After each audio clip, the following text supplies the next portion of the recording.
ഈ ഒരു വിഷയം അവതരിപ്പിക്കുന്ന അമൃത KS സംസ്കൃത ന്യായശാസ്ത്രത്തിൽ MAയും നെറ്റും പാസ്സായിട്ടിപ്പോൾ ന്യായശാസ്ത്രത്തിൽ PhD ചെയ്തുകൊണ്ടിരിക്കുകയാണ്. ഷഡഗോപ താത്താചാര്യയുടെ കീഴിൽ ശ്രീ ശങ്കരാചാര്യ സംസ്കൃത യൂണിവേഴ്സിറ്റിയിൽ വാധൂല സൂത്രത്തെക്കുറിച്ചുള്ള ഒരു പഠനമാണ് ഇവിടെ അവതരിപ്പിക്കുന്നത്. അതുപോലെ തന്നെ സുന്ദരം സാറാണ്, ഡോക്ടർ N. സുന്ദരം അവർ കേരള സർവകലാശാലയിലെ പ്രസിദ്ധീകരണ വിഭാഗത്തിൻ്റെ അധ്യക്ഷനായിരുന്നു അദ്ദേഹം. ഇപ്പോഴും പല രചനകളും അദ്ദേഹം നിർവഹിച്ചു കൊണ്ടിരിക്കുന്നു. സംസ്കൃത കൃതികൾ അദ്ദേഹം ധാരാളം രചിച്ചിട്ടുണ്ട്. അദ്ദേഹത്തെയും വേദിയിലേക്ക് സ്വാഗതം ചെയ്യുന്നു. പ്രബന്ധ അവതരണത്തിനായിട്ട് അമൃതയെ ക്ഷണിക്കുന്നു.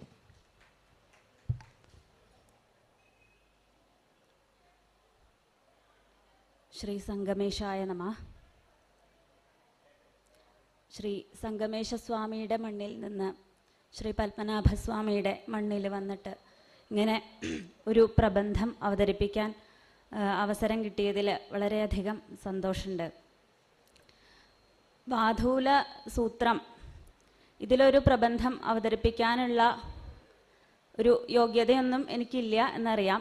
എങ്കിലും ഈ വിഷയത്തെപ്പറ്റി ഇങ്ങനെ ഒരു പ്രബന്ധം അവതരിപ്പിക്കുമോ എന്ന് നെടുമ്പള്ളിക്കുട്ടേട്ടൻ ചോദിച്ചപ്പോൾ ഇതിനെപ്പറ്റി എന്തെങ്കിലും അറിയാൻ സാധിക്കുമല്ലോ എന്നുള്ള ചിന്ത കൊണ്ടാണ് ഞാനിത് ഏറ്റെടുത്തത്. വാധൂല സൂത്രത്തിൽ നടന്നിട്ടുള്ള ആധുനിക ഗവേഷണങ്ങളുടെ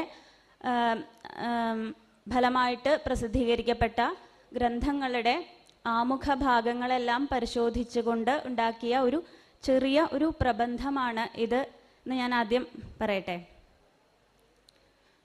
ഇവിടെ വായിക്കുകയാണ് ചെയ്യുന്നത്. കൃഷ്ണയജുർവേദത്തിൻ്റെ തൈത്തിരീയ ശാഖയിൽപ്പെട്ട ഒരു കൽപ്പസൂത്രമാണ് വാധൂല സൂത്രം. ഭാരതീയ ജ്ഞാനപാരമ്പര്യത്തിൻ്റെ മൂലസ്രോതസ്സായ 4 വേദങ്ങളിൽ ഒന്നാണ് യജുർവേദം. യജുർവേദം കൃഷ്ണമെന്നും ശുക്ലമെന്നും 2 വിഭാഗമുണ്ട്. ഇവയിൽ കൃഷ്ണയജുർവേദത്തിന് 86 ശാഖകളാണ് ഉള്ളത്. അവയിൽ ഇന്ന് നിലനിൽക്കുന്നത് തൈത്തിരീയ ശാഖ, മൈത്രായണീയ ശാഖ, കഠശാഖ, കപിഷ്ഠല ശാഖ എന്നിവയാണ്. ഇവയിൽ തൈത്തിരീയ ശാഖയുടെ കൽപ്പസൂത്രമാണ് വാധൂല സൂത്രം. കൽപ്പം എന്നത് 6 വേദാംഗങ്ങളിൽ ഒന്നാണ്. വേദങ്ങളുടെ അർത്ഥം ശരിയായ രീതിയിൽ മനസ്സിലാകാൻ വേണ്ടി രചിക്കപ്പെട്ടവയാണ് വേദാംഗങ്ങൾ. ശിക്ഷ, കൽപ്പം, വ്യാകരണം, നിരുക്തം, ഛന്ദസ്, ജ്യോതിഷം എന്നിവയാണ് വേദാംഗങ്ങൾ. അവയിൽ കൽപ്പം എന്നാൽ കർമാനുഷ്ഠാന പ്രയോഗബോധകം ശാസ്ത്രം. കർമാനുഷ്ഠാനങ്ങളുടെ പ്രയോഗത്തെ ബോധിപ്പിക്കുന്ന ശാസ്ത്രമാണ് കൽപ്പം. കൽപ്പസൂത്രം സൂത്രത്തിൻ്റെ ലക്ഷണം എന്തെന്നാൽ അല്പാക്ഷരത്വേ സതി ബഹു അർത്ഥകത്വം എന്നതാണ്. അല്പാക്ഷരത്തോടുകൂടിയ എന്നാൽ ബഹു അർത്ഥത്തെ ബോധിപ്പിക്കുന്നതായ വാക്യത്തെ സൂത്രം എന്ന് പറയുന്നു.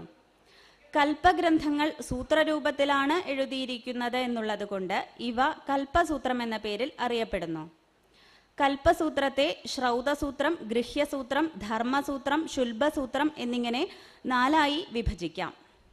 ശ്രുതി പ്രതിപാദിതങ്ങളായ യാഗങ്ങളുടെ വിവരണാത്മക ഗ്രന്ഥങ്ങൾ ശ്രൗതസൂത്രം എന്ന് പറയുന്നു. ജാതകർമാദി പരഷോഡശത്തെയും പ്രേതസംസ്കാരാദി അപരഷോഡശത്തെയും മറ്റ് ചില വൈദിക കർമ്മങ്ങളെയും കൂടി പ്രതിപാദിക്കുന്ന ഗ്രന്ഥത്തെ ഗൃഹ്യസൂത്രം എന്ന് പറയുന്നു. സാമൂഹിക ജീവിതത്തിൽ പാലിക്കേണ്ടതായ രാജനീതിപരവും വ്യക്തിഗതങ്ങളുമായ ധർമാചരണങ്ങളെ പ്രതിപാദിക്കുന്ന ഗ്രന്ഥങ്ങളെ ധർമ്മസൂത്രം എന്ന് പറയുന്നു. യാഗശാലയുടെയും ഇഷ്ടകകളുടെയും മറ്റും കണക്കുകളുടെ പ്രമാണബോധകമായ സൂത്രങ്ങളാണ് ശുൽബസൂത്രങ്ങൾ. കൃഷ്ണയജുർവേദീയ കൽപ്പസൂത്രങ്ങളിൽ വാധൂല സൂത്രത്തിൻ്റെ സ്ഥാനം. യജുർവേദത്തിന് 86 ശാഖകളാണ് ഉള്ളത് എന്ന ചരണവ്യൂഹ മതാനുസാരം തൈത്തിരീയ ശാഖയ്ക്ക് 6 ഭേദങ്ങളുണ്ട്. യജുർവേദസ്യ ഷഡശീതിർഭേദാഃ ചരകാ 12, മൈത്രായണീയാഃ 7, വാജസനേയാഃ 17, തൈത്തിരീയാഃ 6, കഠാനാം 44 ഇതി. സത്യാഷാഢശ്രൗതസൂത്രത്തിന്റെ ഭാഷ്യമായ വൈജയന്തിയിൽ മഹാദേവൻ തൈത്തിരീയത്തിന്റെ 6 ശ്രൗതസൂത്രങ്ങളെ പറയുന്നത് കാണാം. യത്രാകരോത് സൂത്രം അതീവ ഗൗരവാത് ബോധായനാചാര്യവരോർത്ഥഗുപ്തയെ എന്ന് തുടങ്ങുന്ന ശ്ലോകത്തില് ഈ 6 ശ്രൗതസൂത്രങ്ങൾ, അതായത് ബൗധായന, ഭാരദ്വാജ, ആപസ്തംഭ, സത്യാഷാഢ, വാധൂല, വൈഖാനസ ശ്രൗതസൂത്രങ്ങൾ തൈത്തിരീയത്തിന്റെ 6 ശാഖാഭേദങ്ങളെ സൂചിപ്പിക്കുന്നവയാണെന്ന് അനുമാനിക്കാം. വാധൂല സൂത്രാനുയായികളുടെ ശാഖ തൈത്തിരീയം തന്നെയാണ് എന്നതിന് കേരളീയ വാധൂല യാഗാനുഷ്ഠാനത്തിൽ നിന്ന് ഒരു തെളിവ് കൂടി കിട്ടുന്നുണ്ട്. വാധൂലകന്റെ യാഗത്തിന് പുരോഹിതനെ വരിക്കുമ്പോൾ തൈത്തിരീയ ചടങ്ങ് കാട്ടിത്തരേണം എന്നാണ് കേരളത്തിൽ ചൊല്ലുന്നത് എന്ന് അനുഭവസ്ഥരിൽ നിന്നും പരമ്പരയാ കേട്ടുവരുന്നു. മാത്രമല്ല, കൃഷ്ണയജുർവേദീയ സത്യാഷാഢ ശ്രൗതസൂത്രത്തിന്റെ ഭാഷ്യമായ വൈജയന്തിയിൽ തൈത്തിരീയ ശാഖയുടെ സൂത്രകാരന്മാരിൽ വാധൂലനെയും പരാമർശിക്കുന്നു. ഈ സൂത്രം കേരളദേശത്ത് ഉള്ളതാണ് എന്നും പരാമർശിക്കുന്നു. വാധൂല ആചാര്യവരോകരോത്പരം സൂത്രം തു യത് കേരളദേശ സംസ്ഥിതം എന്ന്. വാധൂലകരുടെ മൂലസ്ഥാനം. സത്യാഷാഢ ശ്രൗതസൂത്രത്തിന്റെ ഭാഷ്യകാരനായ മഹാദേവൻ ഒരുപക്ഷെ തന്റെ കാലഘട്ടത്തിൽ, അതായത് 15-16 നൂറ്റാണ്ടുകളിൽ കേരളത്തിൽ മാത്രമായി വാധൂല സൂത്ര അനുയായികൾ സ്ഥിതി ചെയ്യുന്നത് കൊണ്ടാകാം കേരളദേശത്തുള്ള സൂത്രമാണ് വാധൂല സൂത്രമെന്ന് പ്രസ്താവിച്ചത്. ഒരു മതം ഒരു സ്ഥലത്ത് ധാരാളം കാണുന്നു എന്ന് കരുതി ആ സ്ഥലമാണ് ആ മതത്തിന്റെ ഉത്ഭവസ്ഥാനം എന്ന് പറയാൻ സാധിക്കില്ല. വാധൂലക സൂത്രങ്ങളിൽ നിർദ്ദേശിക്കുന്ന ഭൂപ്രദേശങ്ങൾ, നദികൾ, മലകൾ, ജനങ്ങൾ ഇവയെ ആധാരമാക്കി വാധൂലകരുടെ മൂലസ്ഥാനം ഉത്തരേന്ത്യയാണെന്ന് ഗവേഷകർ പറയുന്നു. പടിഞ്ഞാറ് സരസ്വതി മുതൽ കിഴക്ക് വിദേഹ വരെയുള്ള പ്രദേശങ്ങളുടെ മധ്യത്തിൽ അഥവാ കുരുപാഞ്ചാലർ താമസിച്ചിരുന്ന സ്ഥലമായിരിക്കണം വാധൂലരുടെ മൂലസ്ഥാനം. കൃഷ്ണയജുർവേദീയ ശ്രൗതസൂത്രങ്ങളിൽ വാധൂല ശ്രൗതസൂത്രത്തിന്റെ സ്ഥാനം. വാധൂല ശ്രൗതസൂത്രത്തെ കൂടാതെ ഇന്ന് 8 ശ്രൗതസൂത്രങ്ങളാണ് കൃഷ്ണയജുർവേദ ശാഖയ്ക്കുള്ളത്. ബൗധായന, ഭാരദ്വാജ, ആപസ്തംഭ, സത്യാഷാഢ, വൈഖാനസ, മാനവ, വാരാഹ, കാഠക ശ്രൗതസൂത്രങ്ങൾ. ഇവയിൽ തൈത്തിരീയത്തിൻ്റേത് ബൗധായന, ഭാരദ്വാജ, ആപസ്തംഭ, സത്യാഷാഢ, വൈഖാനസ, വാധൂല ശ്രൗതസൂത്രങ്ങളാണ്. മൈത്രായണീയത്തിന്റെ മാനവ, വാരാഹ ശ്രൗതസൂത്രങ്ങൾ, കാഠകത്തിന്റെ കാഠക ശ്രൗതസൂത്രം. വൈജയന്തിയിൽ മഹാദേവൻ തൈത്തിരീയത്തിന്റെ ശ്രൗതസൂത്രങ്ങളുടെ ക്രമം ബൗധായന, ഭാരദ്വാജ, ആപസ്തംഭ, സത്യാഷാഢ, വാധൂല, വൈഖാനസ എന്നീ രീതിയിൽ പറയുന്നു. ഇവിടെ 5ാം സ്ഥാനത്താണ് വാധൂല ശ്രൗതസൂത്രത്തെ നിർദ്ദേശിച്ചിരിക്കുന്നത്. എന്നാൽ വാധൂല ശ്രൗതസൂത്രങ്ങൾക്ക് ബൗധായന ശ്രൗതസൂത്രവുമായുള്ള സാമ്യങ്ങളെ മുൻനിർത്തിയും ബൗധായന ശ്രൗതസൂത്രത്തിലേതിനേക്കാൾ പഴക്കമുള്ള ശബ്ദപ്രയോഗങ്ങൾ വാധൂല ശ്രൗതസൂത്രത്തിൽ കണ്ടെത്തിയതുകൊണ്ടും ബൗധായന ശ്രൗതസൂത്രത്തെക്കാൾ പഴക്കം വാധൂല ശ്രൗതസൂത്രത്തിനാണ് എന്ന് ഗവേഷകർ സമർത്ഥിക്കുന്നു. വാധൂല ഗ്രന്ഥങ്ങളെപ്പറ്റി പ്രസ്താവിക്കുന്ന മറ്റ് ഗ്രന്ഥങ്ങൾ: ബൗധായന പ്രവരസൂത്രം, ആപസ്തംഭ ശ്രൗതസൂത്രം, ആശ്വലായന ശ്രൗതസൂത്രം, പാണിനീയ ഗണപാഠം ഇവയിൽ വാധൂല ഗോത്രത്തെപ്പറ്റി പരാമർശമുണ്ടെങ്കിലും വാധൂലന്റെ സൂത്രഗ്രന്ഥങ്ങളെ പറ്റിയോ യാഗാദ്യനുഷ്ഠാനങ്ങളിൽ വാധൂലന്റെ മതമെന്തെന്നോ നിർദ്ദേശിച്ചു കാണുന്നില്ല. എന്നാൽ ബൗധായന ശ്രൗതസൂത്രത്തിൽ വസതീവരീജലം മൂടിവെക്കാതെ ആദ്യം ആരുടെ അടുത്തേക്കാണ് കൊണ്ടുപോകേണ്ടത് എന്ന വാധൂലന്റെ മതം ഇപ്രകാരമാണെന്ന് പറയുന്നുണ്ട്. അതുപോലെ അഗ്നിവേശ ഗൃഹ്യസൂത്രം, വൈദ്യനാഥ ദീക്ഷിതന്റെ സ്മൃതി മുക്താഫലം, ചയനോപയോഗികാരിക തുടങ്ങി നിരവധി ഗ്രന്ഥങ്ങളിൽ വാധൂല ഗ്രന്ഥങ്ങളെ പറ്റിയുള്ള പരാമർശമുണ്ട്. വാധൂല ശ്രൗതസൂത്രത്തെ പറ്റി പറയാം. വാധൂല ഗോത്രം ആരുടെ പരമ്പരയായിട്ടാണോ അറിയപ്പെടുന്നത് ആ വാധൂല ഋഷിയാണ് വാധൂല ശ്രൗതസൂത്രത്തിന്റെ രചയിതാവ്. ആധുനിക ഗവേഷണങ്ങളുടെ ഫലമായി വാധൂല ശ്രൗതസൂത്രം പുസ്തകമായി പ്രകാശനം ചെയ്യപ്പെട്ടത് 1993 Hoshiarpur Vishveshvaranand Vishvabandhu institute of Sanskrit and Indological സ്റ്റഡീസിലെ മുൻ ഡയറക്ടറായിരുന്ന പ്രൊഫസർ ബ്രാജ് ബിഹാരി ചൗബിയുടെ പ്രയത്നഫലമായിട്ടാണ് ഈ ഗ്രന്ഥം പ്രസിദ്ധീകൃതമായത്. ഈ ഗ്രന്ഥത്തിന്റെ പ്രസിദ്ധീകരണത്തിന് അദ്ദേഹത്തെ സഹായിച്ച കയ്യെഴുത്തു പ്രതികൾ ഗവൺമെന്റ് ഓറിയന്റൽ മാനുസ്ക്രിപ്റ്റ് ലൈബ്രറി മദ്രാസിൽ നിന്ന് ലഭിച്ചതുണ്ട്. R4375 എന്ന നമ്പറിൽ GOML മദ്രാസിലുള്ള ഒരു മാനുസ്ക്രിപ്റ്റ് അദ്ദേഹത്തെ സഹായിച്ചിട്ടുണ്ട്. ഈ കയ്യെഴുത്തുപ്രതി 1922-23 കേരളത്തിലെ തൃശൂർ ജില്ലയിലെ ഇരിങ്ങാലക്കുടയിൽ സ്ഥിതി ചെയ്യുന്ന കിടങ്ങശ്ശേരി ഇല്ലത്തുണ്ടായിരുന്ന ഒരു കയ്യെഴുത്തുപ്രതിയുടെ പകർപ്പാണ്. മലയാള ലിപിയിലുള്ള ഈ താളിയോല കണ്ടെത്തിയ ജപ്പാനിലെ ക്യോട്ടോ യൂണിവേഴ്സിറ്റിയിലെ ഇന്തോളജി വിഭാഗം പ്രൊഫസറായ യാസുകെ ഇക്കാരി ഈ കിടങ്ങശ്ശേരിയിലെ താളിയോലയെ K1 എന്ന് വിളിച്ചു.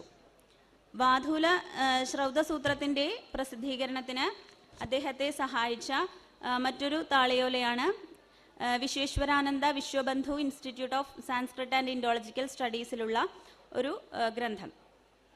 അതുപോലെ കുറച്ച് ഗ്രന്ഥങ്ങളുടെ പേര് എഴുതിയിട്ടുണ്ട്. വൈദിക സംശോധന മണ്ഡലം പൂനെയിൽ നിന്ന് കിട്ടിയ ഒരു മാനുസ്ക്രിപ്റ്റ്. അതുപോലെ ഈ കയ്യെഴുത്ത് പ്രതികളെ കൂടാതെ ഡച്ച് ഇൻഡോളജിസ്റ്റായ വാധൂല സൂത്രങ്ങളിൽ ആധുനിക ഗവേഷണങ്ങൾക്ക് 1920കളിൽ തുടക്കം കുറിക്കുകയും ചെയ്ത പ്രൊഫസർ വില്യം കാലന്റ് ആക്ട ഓറിയന്റാലയിൽ 1923, 24, 26, 28 എന്നീ വർഷങ്ങളിലായി പ്രസിദ്ധീകരിച്ച ഉദ്ധരണികളും പ്രൊഫസർ BB ചൗബിയെ വാധൂല ശ്രൗതസൂത്രത്തിൻ്റെ പ്രസിദ്ധീകരണത്തിന് സഹായിച്ചിട്ടുണ്ട്. പ്രൊഫസർ വില്യം കാലന്റ് ആക്ട ഓറിയന്റാലയിലെ 4 വാല്യങ്ങളിലൂടെ 216 ഉദ്ധരണികൾ പ്രസിദ്ധീകരിച്ചിട്ടുണ്ട്. ഇവയിൽ 82 എണ്ണം വാധൂല ശ്രൗതസൂത്രത്തിൽ നിന്നുമായിരുന്നു. ബാക്കി 134 എണ്ണം വാധൂല അന്വാഖ്യാന ബ്രാഹ്മണത്തിൽ നിന്നുമാണ്.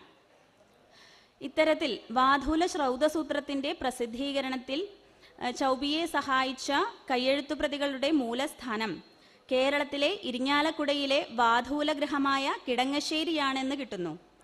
വാധൂല ശ്രൗതസൂത്രത്തിൻ്റെ വിഷയത്തിൽ മാത്രമല്ല, വാധൂല സൂത്രത്തെപ്പറ്റി നടന്ന ഗവേഷണങ്ങൾക്കൊക്കെ ആധാരമായി നിലകൊണ്ടത് കേരളത്തിലെ തൃശൂർ ജില്ലയിലെ ഇരിങ്ങാലക്കുടയിലെ നെടുമ്പിള്ളി ഇല്ലത്തും കിടങ്ങശ്ശേരി ഇല്ലത്തും സൂക്ഷിച്ചിരുന്ന ഗ്രന്ഥങ്ങളായിരുന്നു. വാധൂലകത്തിലെ വൈദിക കുടുംബമായ കോവാട് ഇല്ലം അന്യം നിന്നുപോയതിനെ തുടർന്ന് അവിടെയുണ്ടായിരുന്ന അധികാരങ്ങളും മറ്റും നെടുമ്പിള്ളിയിലേക്കും കിടങ്ങശ്ശേരിയിലേക്കും ലയിച്ചതുകൊണ്ട് ഒരുപക്ഷെ ഈ ഗ്രന്ഥങ്ങളും കോവാട് എന്ന ഇല്ലത്തു നിന്നും ലഭിച്ചതാകാം. ഈ ശ്രൗതസൂത്രത്തെ പ്രപാഠകങ്ങള്, അനുവാകങ്ങള്, പടലങ്ങള്, സൂത്രങ്ങള് എന്നീ രീതിയിലാണ് വിഭജിച്ചിരിക്കുന്നത്. പ്രധാനമായിട്ട് ഏത് യജ്ഞത്തെയാണോ പ്രതിപാദിക്കുന്നത് ആ യജ്ഞത്തിൻ്റെ പേരാണ് ആ പ്രപാഠകത്തിന് കൊടുത്തിരിക്കുന്നത് എന്ന് കാണാം. വാധൂല ശ്രൗതസൂത്രത്തിൻ്റെ കയ്യെഴുത്ത് പ്രതികളിൽ പ്രപാഠകമെന്ന് കൃത്യമായി കാണുന്നില്ല എങ്കിലും കൽപ്പാഗമ സംഗ്രഹത്തിലും പ്രയോഗ സന്ദർഭത്തിലും പ്രപാഠകമെന്ന് പ്രയോഗിച്ച് കാണുന്നുണ്ട്. ശ്രൗതസൂത്രത്തിലെ ചില പ്രത്യേക പ്രയോഗങ്ങൾ പ്രപാഠകങ്ങളെ വേർതിരിച്ചറിയുന്നതിന് വളരെയധികം സഹായിക്കുന്നുണ്ട്. ഉദാഹരണത്തിന് സന്ധിഷ്ഠേതേ ദർശപൂർണമാസൗ, സന്ധിഷ്ഠേതേ ദർശപൂർണമാസൗ. സന്ധിഷ്ഠതേ എന്ന വാക്കാണ് ഇതുവരെ പറയപ്പെട്ട യജ്ഞത്തെ ഉപസംഹരിക്കാനായിട്ട് അവിടെ ഉപയോഗിച്ച് കാണുന്നത് എന്നർത്ഥം. സന്ധിഷ്ഠതേ പശുബന്ധ, സന്ധിഷ്ഠതേ പശുബന്ധ എന്ന് മറ്റൊരു ഉദാഹരണം. അതുപോലെ ഒരു യജ്ഞത്തെപ്പറ്റി പറയാൻ തുടങ്ങുന്ന വാക്യങ്ങളും പ്രപാഠകങ്ങളുടെ ആരംഭത്തെ സൂചിപ്പിക്കുന്നുണ്ട്. അഗ്നീനാധാസ്യമാന സംഭാരാൻ സംഭരതേ, പശുനാ യക്ഷ്മമാണ സംഭാരാൻ സംഭരതേ എന്നിങ്ങനെ ഉദാഹരണം. അതുപോലെ ഒരു പ്രത്യേക യജ്ഞപ്രതിപാദനം ചെയ്തു കഴിയുമ്പോൾ പ്രയോഗിക്കുന്ന വാക്യങ്ങളും മറയില്ലാതെ തന്നെ ഒരു പ്രത്യേക പ്രപാഠകം അവസാനിച്ചു എന്ന് നമ്മെ ബോധിപ്പിക്കുന്നു. ഉദാഹരണം ഇതി പശുബന്ധ സമാപ്ത, ഇത്യഗ്നിഷ്ടോമ സമാപ്ത എന്നിങ്ങനെ. ഇത്തരത്തിൽ നോക്കുമ്പോൾ പ്രപാഠകം എന്ന വിഭജനം വാധൂല ശ്രൗതസൂത്രങ്ങൾക്കുണ്ട് എന്ന് മനസ്സിലാകുന്നു. ഇതിലെ 15 പ്രപാഠകങ്ങളാണുള്ളത്. ആദ്യത്തെ പ്രപാഠകത്തിലെ വിഷയം അഗ്ന്യാധേയം എന്നതാണ് ആദ്യത്തെ പ്രപാഠകം. ഇതിൽ അഗ്ന്യുപസ്ഥാനം, ആഗ്നേയീഷ്ടി, ഐന്ദ്രാഗ്നേഷ്ടി, ദ്വാദശാഹവ്രതം, സർവതോപസ്ഥാനം, ഉപവസഥ ഹോമവും ആരംഭണീയേഷ്ടിയും, പിന്നെ പുനരാധേയം, അഗ്നിഹോത്രം, അഗ്ന്യുപസ്ഥാനം, പ്രവസതുപസ്ഥാനം എന്നിവയെ പ്രതിപാദിക്കുന്നു. പ്രപാഠകം 2 ദർശപൂർണമാസം എന്നതാണ് രണ്ടാമത്തെ പ്രപാഠകം. ഇതിൽ വത്സാപാകരണവും ബർഹിരാഹരണവും, പിന്നെ പിതൃയജ്ഞം, സായം ദോഹം, വ്രീഹി നിർവാപം, വ്രീഹി അവഘാതം, കപാലോപധാനം, വ്രീഹി പേഷണവും പിഷ്ടസംവപനവും, പിന്നെ പുരോഡാശ്രവണം, വേദീകരണം, പ്രോക്ഷണീരാസാദനം, സ്ഫ്യപ്രക്ഷാളനം, സൃക്സമ്മാർജനം, പത്നീ സംനഹനവും, പിന്നെ ഇദ്മാബർഹിസ്സുകളുടെ സന്നഹനം, സൃക്പ്രോക്ഷണവും, വേദിയിൽ ഹവിരാസാദനവും, പിന്നെ ആഘാരം, ഇടോപാഹ്വാനം, സൃഗ്വ്യൂഹനാദ്യുത്തരതന്ത്രം എന്നിവയെ പ്രതിപാദിച്ചിരിക്കുന്നു. പ്രപാഠകം 3 യാജമാനം എന്നതാണ് മൂന്നാമത്തെ പ്രപാഠകം. ഇതിൽ പ്രവത്സ്യതുപസ്ഥാനം, വിരാജക്രമോപസ്ഥാനം, മാഹാചമസോപസ്ഥാനം തുടങ്ങിയ വിഷയങ്ങളെ പ്രതിപാദിക്കുന്നു. മുഴുവൻ പറയണില്ല, സമയം. പ്രപാഠകം 4 ചാതുർമാസ്യങ്ങൾ എന്നതാണ് നാലാമത്തെ പ്രപാഠകം. ഇതിൽ വൈശ്വദേവ പർവം, വരുണപ്രഘാസപർവം, സാകമേധപർവം, അനീകവതീഷ്ടി, സാന്തപനീയേഷ്ടി, ഗൃഹമേധീയേഷ്ടി തുടങ്ങിയവയെ പ്രതിപാദിക്കുന്നു.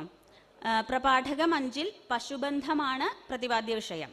പ്രപാഠകം 6 അഗ്നിഷ്ടോമമാണ് പ്രതിപാദ്യ വിഷയം.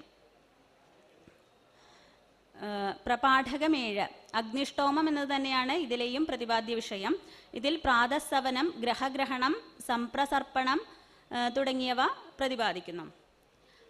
പ്രപാഠകം 8 അഗ്നികൽപ്പം എന്നതാണ് എട്ടാമത്തെ പ്രപാഠകം. ഇതിൽ ഉഖാസംഭരണം, ത്രൈധാതവീയേഷ്ടി, പ്രാജാപത്യപശ്വാലംബനം, പ്രഥമാചിതി, മഹാചിതി, ദ്വിതീയാചിതി ഇങ്ങനെ തുടങ്ങിയ വിഷയങ്ങളെ പ്രതിപാദിക്കുന്നു. പ്രപാഠകം 9 വാജപേയമാണ് പ്രതിപാദ്യ വിഷയം. 10ാമത്തെ പ്രപാഠകത്തിൽ രാജസൂയം എന്നതാണ് പ്രതിപാദ്യ വിഷയം. ഇതിൽ സൗത്രാമണിയും അതിരാത്രവും കൂടി പ്രതിപാദ്യ വിഷയമാകുന്നു. അശ്വമേധമാണ് 11ാം പ്രപാഠകത്തിന്റെ പ്രതിപാദ്യ വിഷയം. പ്രപാഠകം 12 ആപ്തോര്യാമം എന്നതാണ് ഈ പ്രപാഠകത്തിലെ പ്രതിപാദ്യ വിഷയം. പവിത്രം ദശഹവി ഇതിൽ ഉൾക്കൊള്ളുന്നു. പ്രപാഠകം 13 പ്രവർഗ്യമാണ് പ്രതിപാദ്യ വിഷയം. പ്രപാഠകം 14 യാജമാനാഗ്നിഷ്ടോമിക പ്രായശ്ചിത്തമാണ് ഈ പ്രപാഠകത്തിലെ പ്രതിപാദ്യ വിഷയം.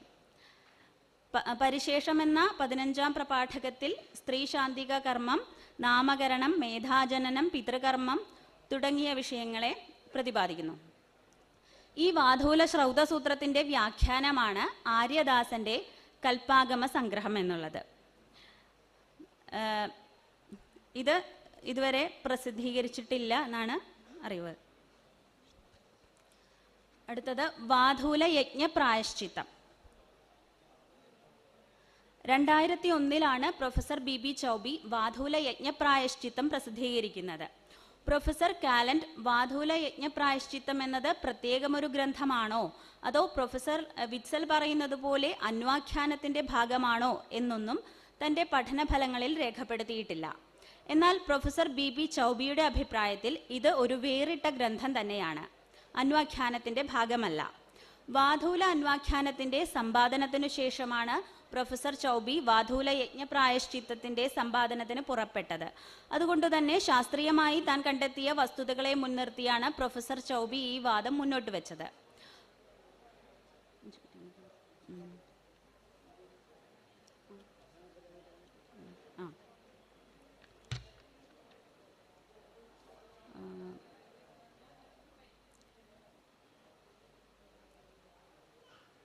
വാധൂല യജ്ഞ പ്രായശ്ചിത്തം എന്നുള്ള ഇതിൽ ശ്രൗതക്രിയകളുമായി ബന്ധപ്പെട്ട പ്രായശ്ചിത്തങ്ങളെയാണ് പറയുന്നത്. വേദവിധിക്ക് വിപരീതമായിട്ട് യജ്ഞക്രിയകളിൽ എന്തെങ്കിലും പിഴവ് സംഭവിച്ചാൽ ഉടനെ തന്നെ ചെയ്യേണ്ടതായിട്ടുള്ള കർമ്മങ്ങളാണ് യജ്ഞപ്രായശ്ചിത്തങ്ങൾ. വാധൂല ശ്രൗതപ്രയോഗ ക്ലിപ്തി എന്നൊരു ഗ്രന്ഥവും പ്രസിദ്ധീകൃതമായിട്ടുണ്ട്. വാധൂല സമ്പ്രദായത്തിലുള്ള ശ്രൗതക്രിയകളുടെ പ്രയോഗ സാധ്യതയെ ബോധിപ്പിക്കുന്ന അഥവാ നടപടിക്രമത്തെ ബോധിപ്പിക്കുന്ന ഗ്രന്ഥമാണ് ആചാര്യ ശിവശ്രോണന്റെ വാധൂല ശ്രൗത പ്രയോഗ ക്ലിപ്തി എന്നുള്ളത്.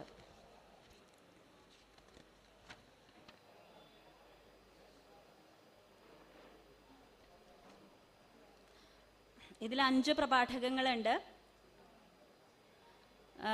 അഗ്ന്യാധേയം, പുനരാധേയം, അഗ്നിഹോത്രം തുടങ്ങിയവയാണ് ആദ്യ പ്രപാഠകത്തിലെ വിഷയം. പുരോഡാശി, യാജമാനം, ബ്രഹ്മത്വം ഇവയാണ് രണ്ടാം പ്രപാഠകത്തിലെ വിഷയം. ചാതുർമാസ്യാനി, വൈശ്വദേവ പർവം തുടങ്ങിയവയാണ് മൂന്നാം പ്രപാഠകത്തിലെ വിഷയം. പശോർ യാചനമാണ് നാലാം പ്രപാഠകത്തിലെ വിഷയം. ജ്യോതിഷ്ടോമം, ഋത്വിഗ്വരണം, ദീക്ഷണീയേഷ്ടി ഇതാണ് അഞ്ചാം പ്രപാഠകത്തിലെ വിഷയം. 6 പ്രപാഠകങ്ങളുണ്ട്. ആറാമത്തേൻ്റെ വിഷയം അഗ്നിഷ്ടോമം, പ്രയോഗം തുടങ്ങിയവയാണ്.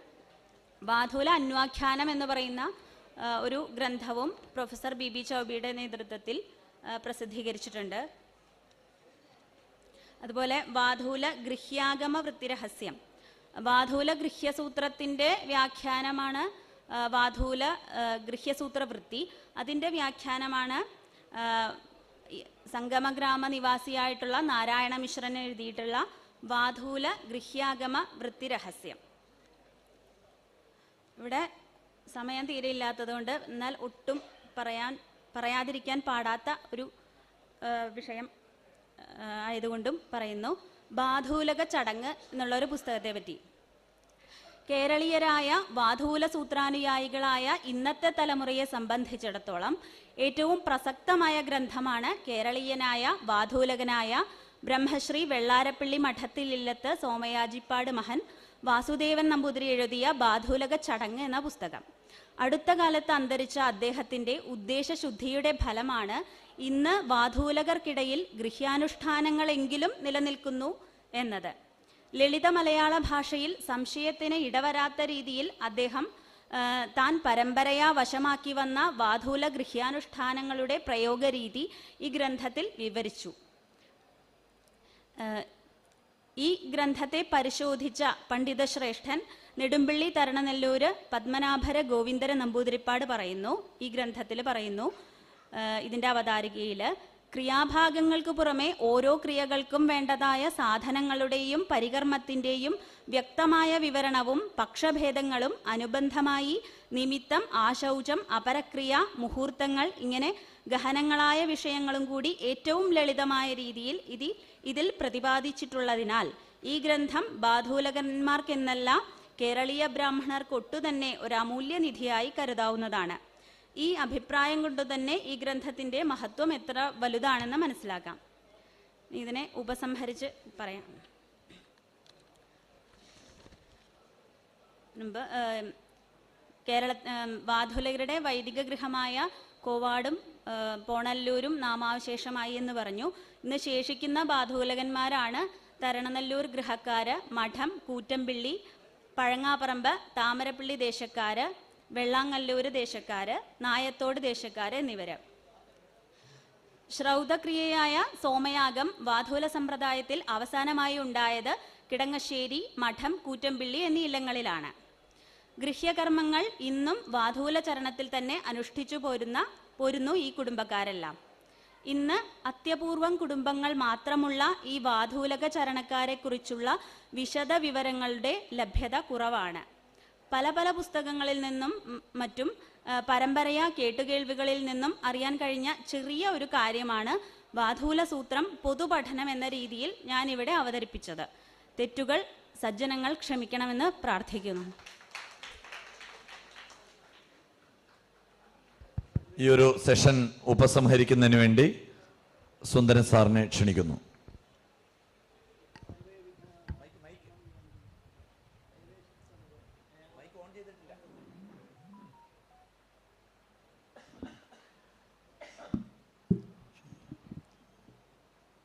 സർവേ വിഘ്നാഃ ശമം യാന്തി ഗണേശസ്തവ പാഠതഃ. വൈദികൻ കൈമുക്ക് ശ്രീധരൻ നമ്പൂതിരി അവരുടെ മകളാണ് അമൃത. ഈ വിദ്യാർത്ഥിനി PhD ചെയ്തു വരികയാണ്. പ്രശസ്ത പണ്ഡിതനായ PV ഷഡഗോപാചാര്യരുടെ കീഴിലാണ് റിസർച്ച് ചെയ്യുന്നത്. വളരെ ഉപയോഗപ്രദമായ ഒരു പ്രബന്ധമാണ് അവതരിപ്പിച്ചത്. പക്ഷേ എനിക്ക് ഇതിൽ പറയാനുള്ളത്, നമ്മുടെ വേദങ്ങൾ ഇന്നും ഇപ്പോൾ കഴിഞ്ഞ കൊല്ലം നമ്മൾ തുടങ്ങി, ഈ വൈദിക സമ്മേളനം തുടങ്ങി, രണ്ടാം സദസ്സാണ്. അപ്പോൾ ഈ വേദങ്ങൾ ഞാൻ നോക്കിയപ്പോൾ അത് പറഞ്ഞിട്ടുള്ള കാര്യങ്ങൾ വ്യാഖ്യാനിക്കാനാണ് പുരാണങ്ങളും ദർശനങ്ങളൊക്കെ ഉണ്ടായിട്ടുള്ളത്. പക്ഷേ അന്നത്തെ ഒരു വിചിത്രമായ ഒരു സ്ഥിതി എന്ന് പറഞ്ഞാൽ, സാധാരണ അറിവ് കുറഞ്ഞ പാശ്ചാത്യരെ സംബന്ധിച്ചോളം അവർക്ക് അറിവ് കുറവായിരുന്നു. അറിവ് കുറഞ്ഞിട്ട് അവർ ഡെവലപ്പ് ചെയ്യുകയാണ്. അങ്ങനെ ഡെവലപ്പ് ചെയ്ത് ഗലീലിയോ ന്യൂട്ടനൊക്കെ വരുമ്പോൾ അവരുടെ ബൈബിളിൽ പറഞ്ഞിരുന്ന പലതും തെറ്റായി അറിയുകയും പിന്നെ അവർക്ക് അനുകൂലമായ സാഹചര്യം ഉണ്ട്. അപ്പോൾ ആധുനിക വിജ്ഞാനം വളരുന്തോറും അവർക്ക് ഒരുപാട് കാര്യങ്ങൾ പ്രപഞ്ചത്തെക്കുറിച്ച് അറിയാൻ കഴിയുന്നു. ഇതറിഞ്ഞ് അവർ പറയുമ്പോൾ ഒരു വലിയ വിചിത്രമായ കാര്യം എന്ന് പറഞ്ഞാൽ, നമ്മുടെ പുരാതന ആചാര്യന്മാർ വേദത്തെ അവലംബിച്ച് എഴുതിയിട്ടുള്ള കാര്യങ്ങളിലൊക്കെ അതുപോലെ ഇരിക്കുന്നു എന്നുള്ളതാണ്. കഴിഞ്ഞ ആ മുദ്രയെക്കുറിച്ച് സംസാരിച്ച അദ്ദേഹം പറഞ്ഞതും അതാണ്. നമ്മുടെ ആചാര്യന്മാർ പറഞ്ഞത്, അപ്പോൾ ഇടയ്ക്ക് ഒരു വലിയ ഗ്യാപ്പ് വന്നിട്ടുണ്ട്. ഇതെടുത്ത് പറയാൻ നമ്മുടെ ഇന്ന് ഇന്ത്യയിലുള്ള വൈജ്ഞാനികന്മാർ ആർക്കും നമ്മുടെ ഗ്രന്ഥങ്ങളിൽ പറഞ്ഞിരിക്കുന്ന കാര്യങ്ങൾ അറിഞ്ഞുകൂടാ. ഉദാഹരണത്തിന് ഈ കണാദ മഹർഷിയാണ് വൈശേഷിക ദർശനത്തിൽ ആദ്യമായിട്ട് അണുസിദ്ധാന്തം അവതരിപ്പിക്കുന്നത്. സത് അകാരണവത് നിത്യം എന്ന് പറഞ്ഞ 4-ാം അധ്യായത്തിൽ അദ്ദേഹം ആദ്യമായി അണുവിനെ അവതരിപ്പിക്കുന്നത്. ഇവരെല്ലാം അവലംബിക്കുന്നത് വേദങ്ങളാണ്. ഇപ്പോൾ വേദങ്ങളിൽ ഇനിയും അറിയാൻ കഴിയാത്ത ധാരാളം കാര്യങ്ങളുണ്ട്. ഇന്ന് ഇവർ കണ്ടുപിടിച്ച് പറയുന്ന കാര്യങ്ങളെല്ലാം അത് നോക്കി അറിയേണ്ടിയിരിക്കുന്നു. അപ്പം അങ്ങനെ സത് പറഞ്ഞാൽ ഉള്ളതാണ്, അകാരണമത് കാരണത്തോടു കൂടി ഉണ്ടായതിന് നാശമുണ്ട്, ഇത് അകാരണമാണ്, നിത്യമാണ് എന്ന് പറഞ്ഞ് അണുവിനെ അവതരിപ്പിക്കുകയും അതിൻ്റെ ഫീച്ചേഴ്സ്, അതിൻ്റെ സവിശേഷതകൾ പറഞ്ഞു വരികയും ചെയ്യുന്നു. ഇങ്ങനെ ധാരാളം കാര്യങ്ങൾ. ഈ ഗലീലിയോ പറഞ്ഞ 16-ാം നൂറ്റാണ്ടിൽ AD 14 ഗലീലിയോ പറഞ്ഞ ഈ ഭൂഭ്രമണം, ഭൂമിയാണ് സൂര്യനെ ചുറ്റുന്നത് എന്ന് പറഞ്ഞ ആ കാര്യം 4-ാം നൂറ്റാണ്ടിൽ AD 4-ാം നൂറ്റാണ്ടിൽ ആര്യഭടൻ പറഞ്ഞിട്ടുണ്ട്. അതിന് ശ്ലോകവുമുണ്ട്. പക്ഷെ അത് ആർക്കും അറിഞ്ഞുകൂടാ. ഇങ്ങനെ ഒരു നമ്മളുടെ ഇടയ്ക്ക് മുറ്റത്ത് മുലയ്ക്ക് മണമില്ല എന്ന് പറയും പോലെയും പ്രധാനമായിട്ടും ബ്രാഹ്മണർ വേദം പഠിക്കാതെ പോയതും പഠിക്കുന്നവരും ആ പഴയ രീതിയിൽ മാത്രം അത് ഉപയോഗിക്കാൻ നോക്കുന്നതുമാണ് തെറ്റ്. ആധുനിക രീതിയിൽ അതിനെ വ്യാഖ്യാനിക്കുകയും സംസ്കൃത സദാശം ഉണ്ടായിട്ടുണ്ട്. ഇന്ന് ഇവിടെ ഉണ്ടാകുന്ന കാര്യങ്ങളെല്ലാം രാഷ്ട്രീയക്കാരുടെ അധീനതയിലായിരിക്കും. അപ്പോൾ അവർക്ക് ഇതൊന്നും അറിഞ്ഞുകൂടാ. അപ്പോൾ അന്ന് രാജഭരണമാണെങ്കിൽ നമുക്ക് ഇതിനേക്കാളും നല്ല രീതിയിൽ ഇന്ന് ഉയർച്ച സമ്പാദിക്കാൻ പറ്റുമായിരിക്കും. എനിക്കൊരു അപേക്ഷയുള്ളത് രാജ്ഞിയോടുള്ളതുകൊണ്ട് ഞാൻ പറയുകയാണ്, ഈ രാജ കുടുംബാംഗങ്ങൾ അവരുടെ മുൻകൈ എടുത്ത് ഒരു യൂണിവേഴ്സിറ്റി ഉണ്ടാക്കണം. ആ യൂണിവേഴ്സിറ്റിയിൽ ഇതിൻ്റെ വൈദിക പഠനം ഈ ആധുനിക രീതിയിൽ, ഇനി പഴയ രീതികളൊക്കെ ഇരിക്കട്ടെ, അത് ഉണ്ടല്ലോ. അപ്പോൾ ഇന്നത്തെ സാഹചര്യം അനുസരിച്ച് ധാരാളം കാര്യങ്ങളുണ്ട്. ഇപ്പോൾ വിമാന ശാസ്ത്രമുണ്ട്, അതിൻ്റെ എല്ലാ കാര്യങ്ങളും പറഞ്ഞിട്ടുണ്ട്. അപ്പോൾ അതൊക്കെ ഒരേ പഠിച്ച് ആർക്കൊന്നും ചെയ്യാൻ പറ്റില്ല. അപ്പോൾ ഇതിനെക്കുറിച്ച് ഗവേഷണം നടത്താനും ശരിക്കും ഇതിൽ മുഴുകുന്നവർക്ക് ആത്മാർത്ഥമായിട്ട് ജോലി ചെയ്യുന്നവരെ ആൾക്കാർ പണ്ഡിതന്മാർ നോക്കി ഇന്ത്യയിലൊട്ടാകെ ധാരാളം കാണും, വിദേശത്തും കാണും. അപ്പോൾ നമ്മുടെ ഈ മറഞ്ഞിരിക്കുന്ന ഈ സത്യങ്ങളെയെല്ലാം പുറത്തു കൊണ്ടുവരാനായിട്ടുള്ള ഒരു ശ്രമം അവർ നടത്തണമെന്ന് രാജ്ഞിയോട് ഞാൻ അപേക്ഷിച്ചുള്ളൂ. അങ്ങനെ ആയാലേ എന്തെങ്കിലും പ്രയോജനം ഉണ്ടാവുകയുള്ളൂ. അല്ലെങ്കിൽ ഇത് ചെറുപ്പം ഇതിൽ നമുക്ക് അറിയാവുന്ന കാര്യം പറഞ്ഞുകൊണ്ടിരിക്കും. അന്ന് ഈ കാര്യങ്ങൾ അറിഞ്ഞവർ എന്ത് ചെയ്തു, യാഗങ്ങൾ ഹോമങ്ങൾ എന്ന് തീരുമാനിച്ചു. അപ്പോൾ ലോകക്ഷേമത്തിന് വേണ്ടി അതിന് ഭാഗപ്പെടുത്തി. ഇന്നത്തെ ശാസ്ത്രജ്ഞന്മാർ ചെയ്യുന്നത് അതിന് മിസൈലും മറ്റും ഉണ്ടാക്കി നാശം തയ്യാറാണവർ. അപ്പം നമുക്ക് അതൊന്നും ആവശ്യമില്ല. നമ്മുടെ ഗ്രന്ഥത്തിലുള്ള കാര്യങ്ങൾ ഇപ്പോൾ ഇതിന് പ്രതിവിധി ഉണ്ടാക്കാൻ പറ്റുമോ? ഈ ആണവായുധങ്ങൾക്ക് പ്രതിവിധി അഗ്നിയാസ്ത്രത്തിന് വാരണാസ്ത്രം പോലെ കാണും. അപ്പം ആ രീതിയിലുള്ള ഒരു ഗവേഷണം നടത്തിയാലേ പ്രയോജനം ഉണ്ടാവുള്ളൂ. അടുത്ത സമ്മേളനം ഇനി തൊട്ട് അത് കാര്യമായിട്ടൊന്ന് ആലോചിച്ച് ചെയ്യണമെന്നാണ് എനിക്ക് പറയുന്നത്. എല്ലാവരോടും നന്ദി പറഞ്ഞുകൊണ്ട് ഞാൻ വളരെ വളരെ സന്തോഷം. ഇതിനു മുൻപ് പേപ്പർ പ്രസന്റ് ചെയ്ത സജിത് ശങ്കരനാരായണരു അതുപോലെ തന്നെ ജി രാമമൂർത്തി അവരെ കൂടി വേദിയിലേക്ക് ക്ഷണിക്കുന്നു. തമ്പുരാട്ടി ഈ 4 പേരെയും നമ്മുടെ പൊന്നാട അണിയിച്ച് മൊമെന്റോ നൽകി ആദരിക്കുവാനായിട്ട് തമ്പുരാട്ടിയെ സ്വാഗതം ചെയ്യുന്നു. ഒപ്പം തന്നെ സുന്ദരൻ സാറ് ഇപ്പോൾ നമ്മുടെ മുന്നിൽ വെച്ച ഒരു അപേക്ഷ എന്ന് പറയുന്നത് നമ്മുടെ ശ്രീപത്മനാഭന്റെ അല്ലെങ്കിൽ ആ ഒരു സമ്പത്ത് ഉപയോഗിച്ചുകൊണ്ട് കേരളത്തിലെ ഒരു വലിയ വൈദിക സർവകലാശാല സ്ഥാപിച്ച് വേദവിഷയങ്ങളിലുള്ള ഗവേഷണങ്ങൾ നടത്താനുള്ളൊരു വേദിക് യൂണിവേഴ്സിറ്റി സ്ഥാപിച്ചാൽ കൊള്ളാം എന്ന് തമ്പുരാട്ടിയുടെ മുന്നിൽ ഈ ഒരു വിഷയം അവതരിപ്പിച്ചു. ഇത് വളരെ നല്ലൊരു നിർദ്ദേശമാണ്.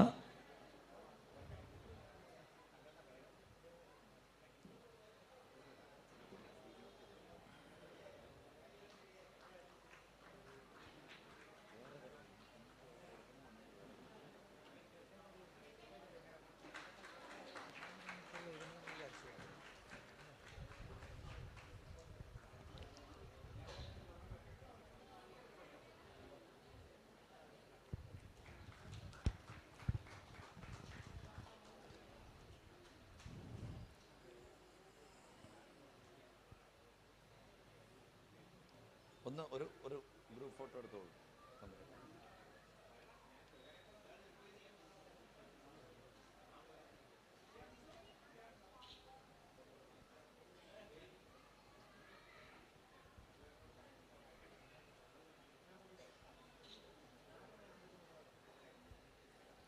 അടുത്തതായി കൃത്യം 2 മണിക്ക് നമ്മുടെ അടുത്ത സെഷൻ ആരംഭിക്കുന്നതാണ്.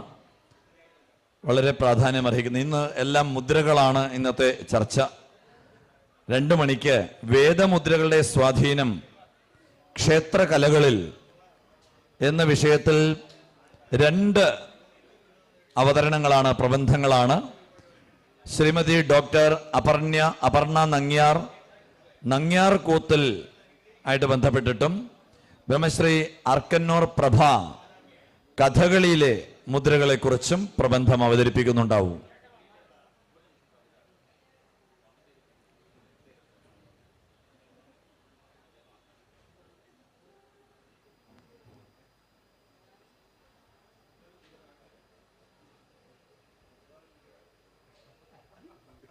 ഇപ്പോൾ ഭക്ഷണത്തിനുള്ള ഇടവേളയാണ്. 2 മണിക്ക് നമുക്ക് വീണ്ടും ഇവിടെ ഒത്തുചേരാം. ായാലും ഒഡീസി ആയാലും അങ്ങനെയുള്ള മറ്റ് സംസ്ഥാനങ്ങളിൽ, കേരളം അല്ലാതെ ഇതര സംസ്ഥാനങ്ങളിലുള്ള എന്താ പറയുക, ഡാൻസ് ഫോമുകളെല്ലാം നാട്യശാസ്ത്രത്തിനെ ബേസ് ചെയ്തിട്ടാണ് മുദ്രകൾ എടുത്തിട്ടുള്ളത്. പക്ഷെ കേരളത്തിലുള്ള, ഇപ്പൊ കഥകളി ആയാലും മോഹിനിയാട്ടമായാലും കൂടിയാട്ടമായാലും ഹസ്തലക്ഷണ ദീപിക എന്ന് പറയുന്ന അജ്ഞാത കർത്തൃകമായിട്ടുള്ള ഒരു ഗ്രന്ഥമാണ്. ആ ഗ്രന്ഥത്തിനെ അടിസ്ഥാനമാക്കിയിട്ടാണ് മുദ്രകളെ എടുത്തിട്ടുള്ളത്. അത് ഒരു നടന്റെ ഭാഷയാണ് നാട്യത്തിൽ മുദ്ര എന്ന് പറയുന്നത്. എന്തിനു വേണ്ടിയിട്ടാണ് മുദ്ര എന്ന് പറഞ്ഞാൽ, മുദ്രയ്ക്ക് ധാരാളം നിർവചനങ്ങളുണ്ട്.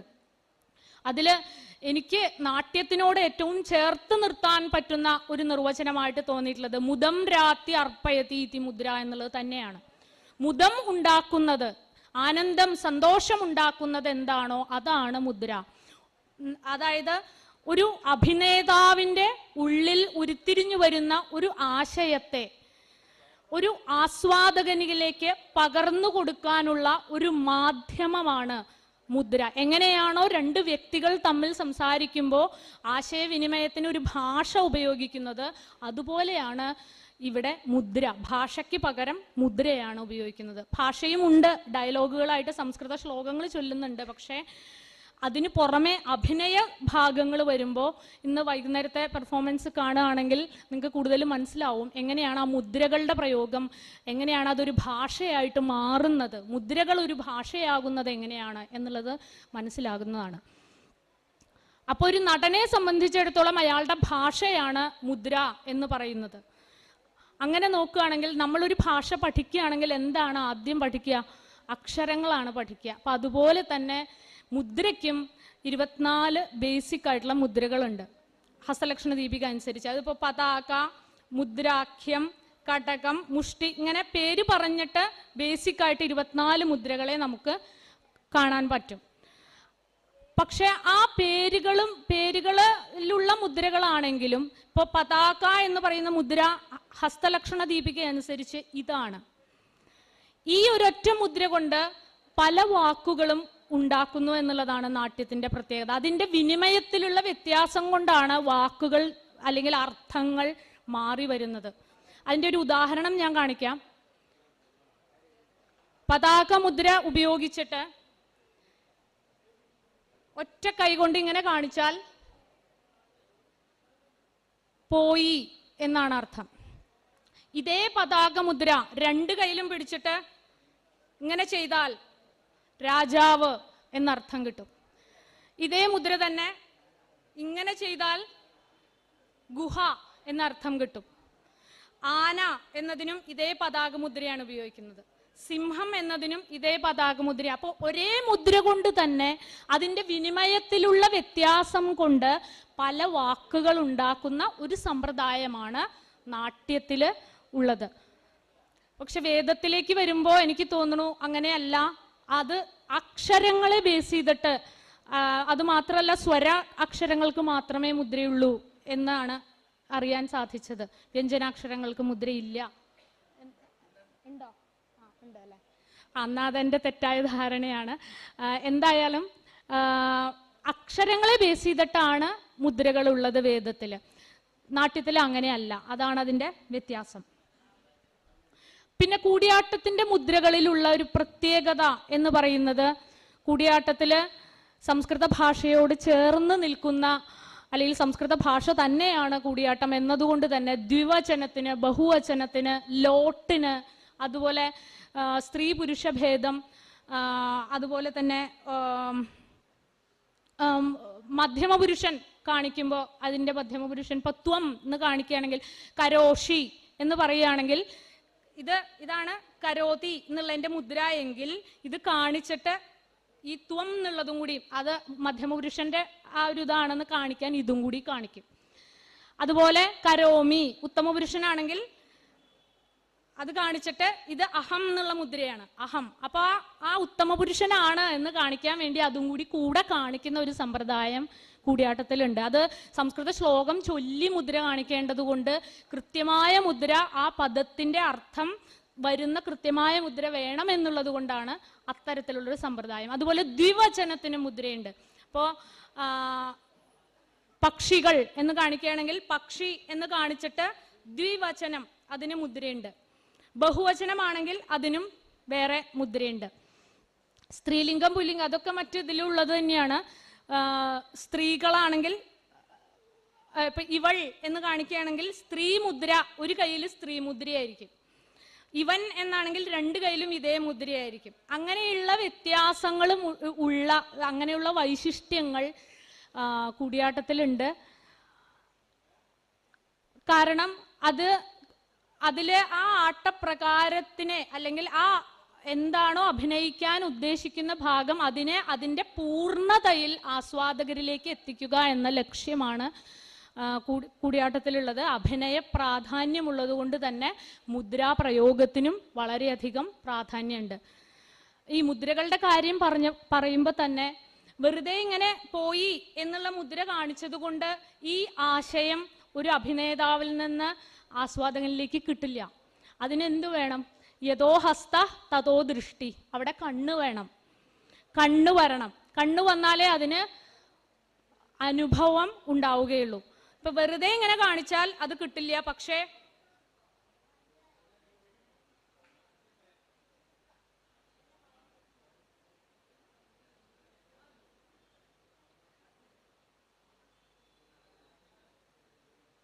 ഇങ്ങനെ കാണിച്ചാൽ ആ കണ്ണിന്റെ ചലനം കൊണ്ട് മുദ്ര ശരിക്കും ഇവിടെ വരെ വരാൻ പാടുള്ളൂ എന്നാണ് നിയമം.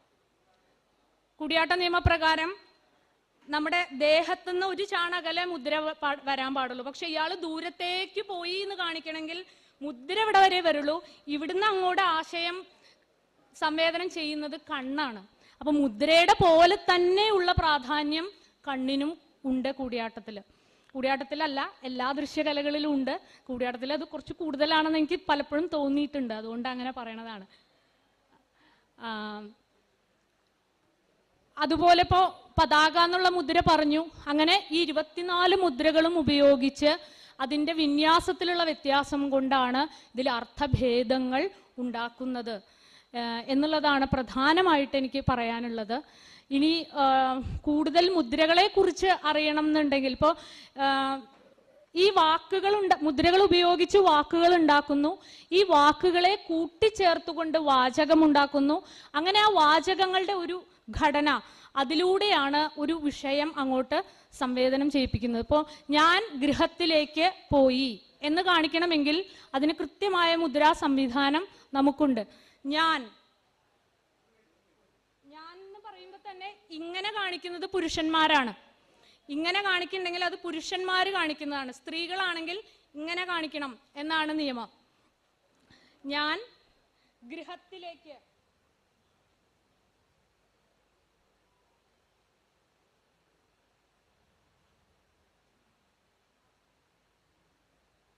പോയി.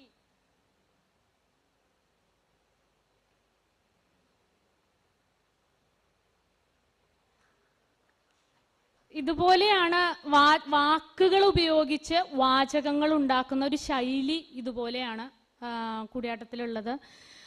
പിന്നെ ഇതര ദൃശ്യകലകളിൽ നിന്ന് വ്യത്യാസമായിട്ട് കൂടിയാട്ടത്തിലുള്ള ഒരു കാര്യം എന്ന് പറയുന്നത് വാചികാഭിനയവും കൈകാര്യം ചെയ്യുന്നത് നടൻ തന്നെയാണ്. പാട്ടല്ല, പാട്ടിന്റെ ഒരു അകമ്പടി കൂടിയാട്ടത്തിൽ ഉണ്ടാവില്ല. സംസ്കൃത നാടക അവതരണമായതുകൊണ്ട് വാചികം വരേണ്ട സ്ഥലത്ത് നടൻ തന്നെ ചൊല്ലി അഭിനയിക്കുകയാണ് ചെയ്യേണ്ടത്.